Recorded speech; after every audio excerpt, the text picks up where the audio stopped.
שלום, אני סוזנה קויפמן, במקצועי אני מהנדסת תואר שני ניהול פרויקטים בבנייה, ואני מנהלת חברת גיאוביו.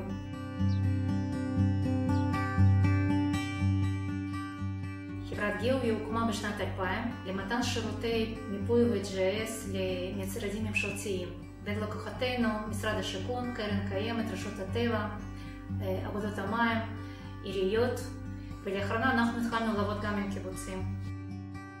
שלום, אני יפתח דרור, אני מנהל תשתיות בקיבוץ כברי, זה כ10 שנים. אנחנו התקשרנו עם משרד גיאוביו, עם סוזנה, עשינו את המיפוי של התשתיות, מה שמשמש אותנו עכשיו ככלי עזר חשוב וקריטי. השיטה שפיתחנו כוללת עבודה צמודה של מאתר ומודד בשטח, פיקוח ובקרה על החומר משרדי, ואנחנו מאמינים שהכנסת החשמלאי לתהליך הבקרה הכרחי לקבלת המוצר המושלם שישרת לא רק רשות החשמל, אלא גם לקיבוץ לשנים הבאות.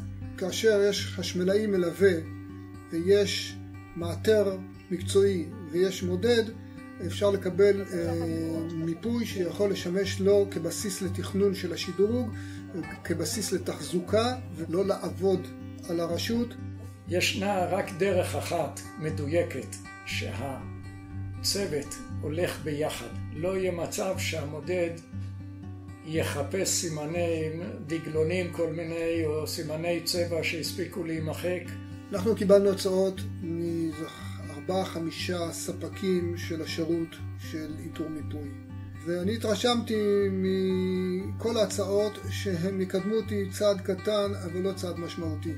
צורה הנכונה לתקוף את זה ולקבל תמונה מלאה ומדויקת היא ללכת עם השיטה שסוזנה המציאה, ומצאתי בזה יתרון גדול לעומת חברות אחרות שאולי היו הולכות על הקווים הקיימים אבל לא היו מבצעות את העבודה ביסודיות כזו כמו שהיא בוצעה בניהולה של סוזנה. כשקורה משהו, מודד אומר שמאתר אשם, מאתר מצביע על המודד וקיבוץ נשאר עם ידיים ריקות. כשאתם בחרתם בגיאוביו, אתם קיבלתם אמא ואבא לפרויקט. ותהיו בטוחים שכל המידע שחשמלאי עבר ומתועד לשנים הבאות.